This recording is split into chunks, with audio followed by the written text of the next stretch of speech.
tatlo lang talaga, ano? Ano ba siya bedroom? Ano makita niya? Oo nga, tatlo lang. Yan mga kuya, tingnan natin. Kaya ba yung tatlo? Kaya yung nabili natin, ganda oh. Sa kabila.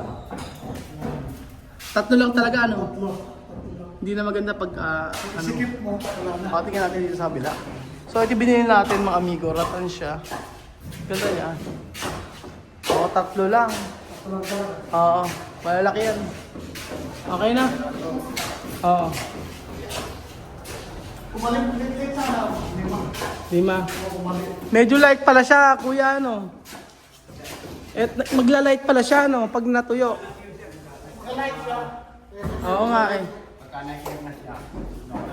Oo. Bakit yun merong ano, may abang? Oo nga eh. Eh dito, tapos na ito lahat? Ito? Ah, ito, tapos na ito lahat. May natira pa istuko? Para siyang skin coat. Skin coat pala eh. Skin coat ba gamit nyo?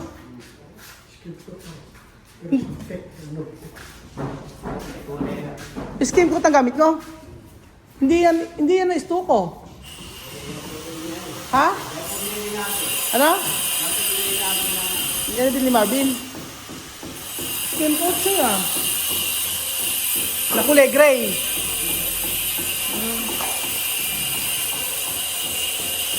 Yan.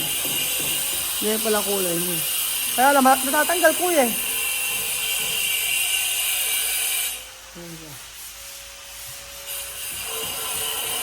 Ito na gamit ng mga amigo. Ayan.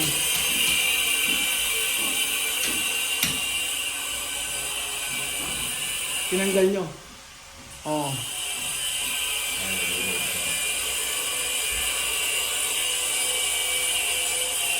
Ito pa rin yung yun.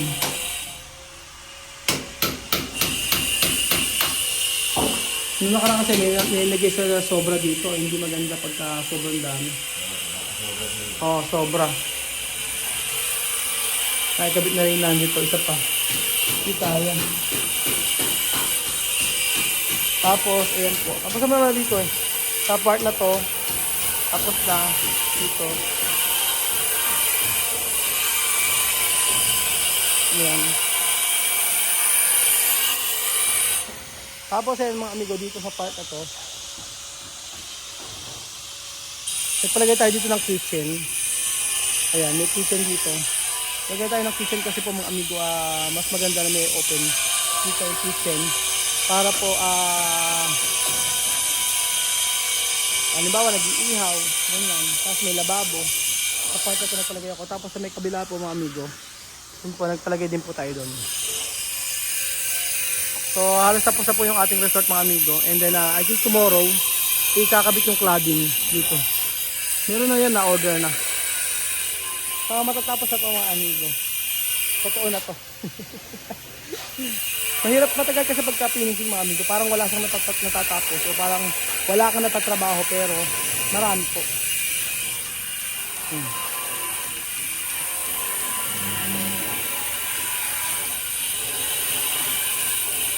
Kita nyo.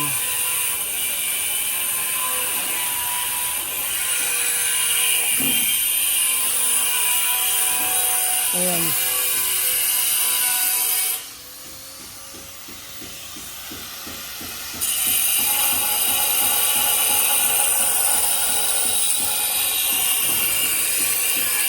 Pag sa ano po sa personal, maluwang po siya.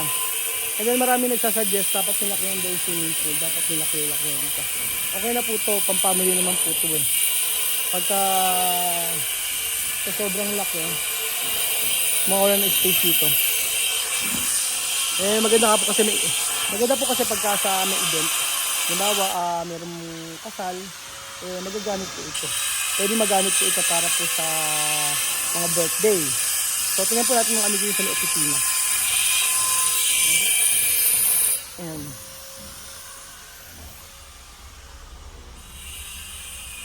Tingnan po natin mga amigo sa opisina kung ano yung natapos. Ayan.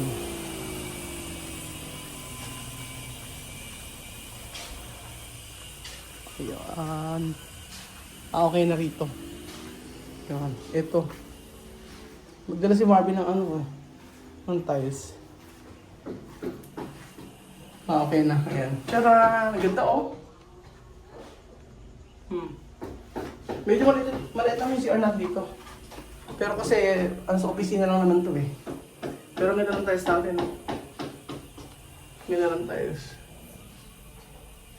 Ayan.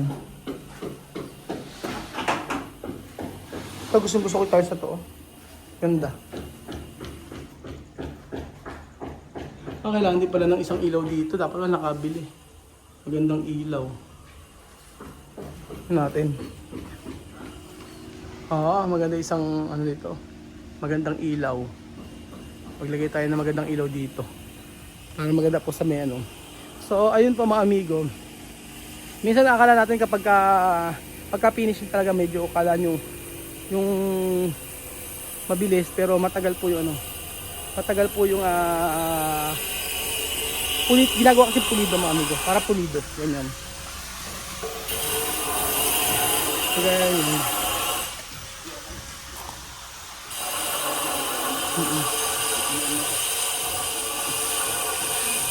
Para ito lang magiging laban niya.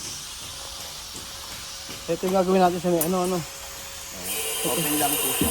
Ha? Open lang po ito. Open lang yan. Ito lang ang may sarado kasi flooring lang po. Tapos lalagyan nyo ng lababo. Ganun. Ha? Saan side? Diyan po. Diyan po. Buhos po yan. Tapos meron merong granite. Ganun. Sa kabila rin po may ganun. Yun. Buti na buhay yung dates Kasi buhay na itong dates Buhay na. Alamdam lang siguro. Yung sa kabila ang Tingnan nga natin yung kung maganda yun. Yung isang ganun. Doon sa aming opisina. Tara. Kunin ko ito sa? Tingnan natin. Oo. Kung ilalagay natin.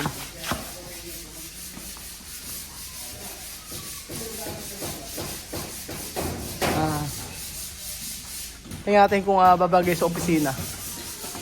Pero isang ganyan pabilog no? Try natin yan. Kung maganda. Try namin ni Kuya Jose.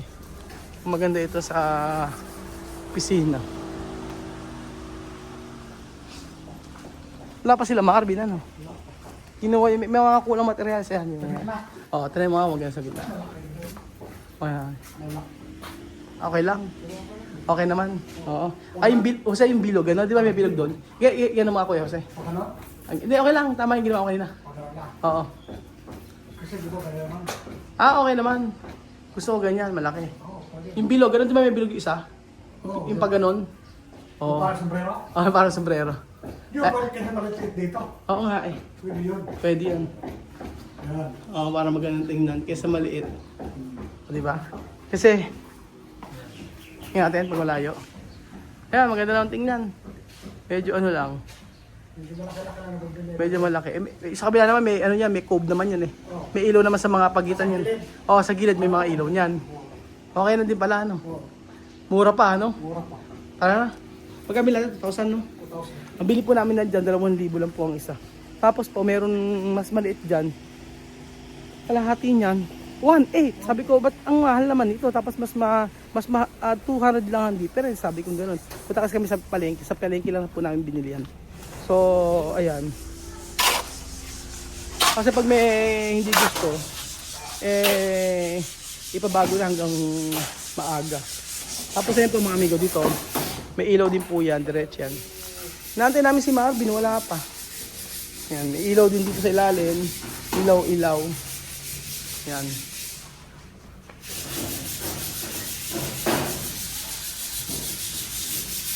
Ito patatay sa Sabi ko, huwag nyo na itiles. Kasaraduhan naman yan Ito. Photo room lang naman to Pero ang luwang Ang luwang. Ito gusto ko, tingin nyo.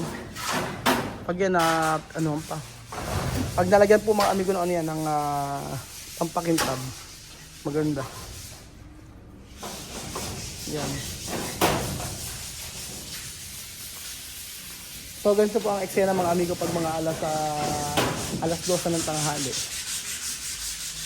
Masyadong ilan na ba gumagawa? Kunti na rin gumagawa eh. So saktong-sakto po may mga ibang project kami. May ibang project kami. Yung iba po mga gumagawa doon na. So sabi 3 days sila matatapos na eh. Bukas. Ano ba bukas? Tama. Sakto, wala na. Halos tapos na rito. Wala nang gagawin. Ang sakto-sakto eh, ililipat namin sa isang project natin. Para lahat ng trabahador eh merong gagawin. Para may sahod po sila. So yun po ang iniisip ko eh. Buhat po kasi na naging partner natin si Kuya Marvin sa trabaho. Lalo na yung mga tao dito. Ayaw natin na wala silang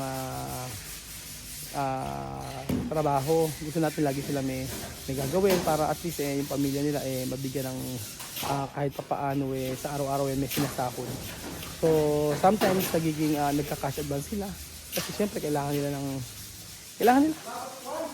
ng pangbili ng bigas, ganyan, pangkain, sa cash advance. Tuwing Miyerkules yun. Nagwo-worry ako minsan kapag halimbawa yung mga tao ba na may trabaho o wala. Ganyan.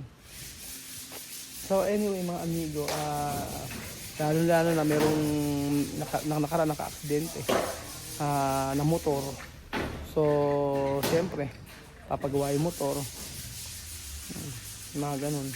Tapos kaya maaawa ka din kapag nakita mo na walang mga trabaho. Kasi marami yung mga tauhan ni Marvin. Kaya hanggat maaari, sige na, kaya nga mga amigo, pagawa na kayo sa amin. Para po merong mga trabaho yung mga tao dito. So ayun po mga amigo, ito na po yung tatapos. So sabi ko nga po, ang kulang na lang yung cladding, yan, kulay gray yun. Tapos pagkayari yan, yung mga tempered glass.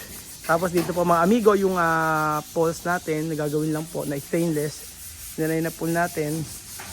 Ito na po yung ating pangmalakasang hindi siya tiles. Ayan. So halos patapos na po ang lahat. Kaya po abangan niyo po dito mga amigo yung tempered glass. Pagkatapos yung sa kitchen, nandun ito yung loob. Tapos yung sa loob niya merong bed yan, double deck siya. Double deck siya. Tapos kasya dyan hanggang 16 to 20, di ba? Parang sa may kasagin niya na lang po. Depende kasi yan sa mas maano yung sa may kabila, maluwang yung sa kabila. Pero kung titingnan ay halos parehas lang naman para sa halos naman yung maluwang lang yung sa kabila, pero yung space dito ay lalo sa loob napagkasya naman. So ayun po mga amigo, pasasaan ba't matatapos nito. So after nito ay ano ba ang gagawin pa natin sa susunod? Sana makakuha kami ng maraming mga kliyente para mapatuloy namin yung mga tauhan dito yung makaroon ng trabaho, para magkaroon sila ng trabaho pa. So ayun po, salamat po mga amigo at God bless. Tapos na po ang Casa Pilipino. Bye!